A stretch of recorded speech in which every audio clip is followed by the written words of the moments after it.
Christmas is rapidly approaching, and you want to read the Christmas story. But how?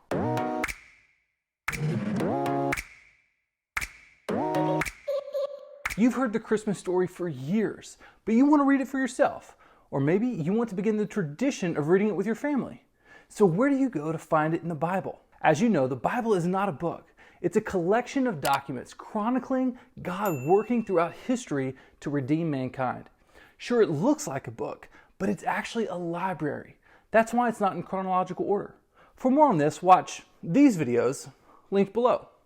So where do we go to find the Christmas story? Well, we have to visit the 3 documents that give us the information about this topic: Matthew, Luke, and John. If you remember from this video, also linked below, Mark doesn't write about the Christmas story. He jumps straight into the ministry of Jesus. So you won't see him in our Christmas reading list. Just like any story, there's a short version, a long version, and a Goldilocks version that's right in the middle. So let's talk about these 3. And you don't have to pause this video and get some paper to write all of this down. I've already made a cheat sheet for you that I will link below. So just relax, finish the video, and then check the link in the description. Cool? Cool. Let's start with the short version. This is what you hear every Christmas Sunday when your pastor talks about the Christmas story. It's very familiar. It's Luke chapter 2, verses 1 through 20. It starts like this. At that time, the Roman Emperor Augustus decreed that a census should be taken throughout the Roman Empire. Yep, told you knew it. That is the Christmas story in a nutshell. And it's the perfect link for those who want to read it before a meal, before gifts are opened on Christmas, or if you're like me and you have young kids with short attention spans.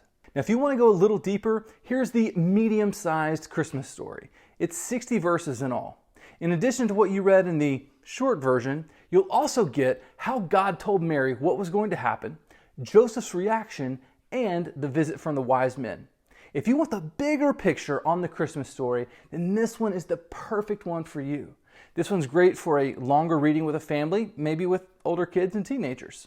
Up last is the long, full detailed version, weighing in at 165 verses. It's over twice as long as the medium version and 8 times longer than the short version.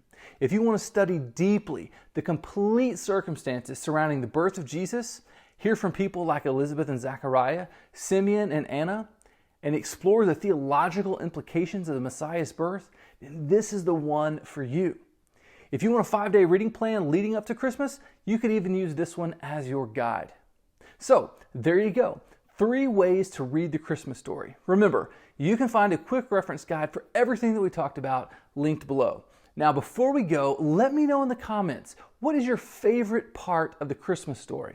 Maybe it's kind of the overall theme, or maybe it's a small detail. Anyway, let me know in the comments below. Let's get that conversation started.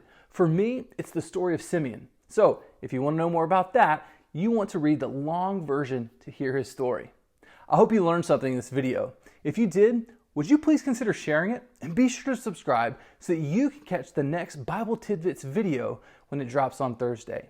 Before we go, I want to let you know that you can subscribe to Lifeword's YouTube channel, and it's so good. There are devotionals every single day on that channel for you to discover. So it is worth it. It's an easy click. It's a free click. So if you want to be equipped, challenged, and encouraged by God's Word, make sure you are subscribed to Lifeword.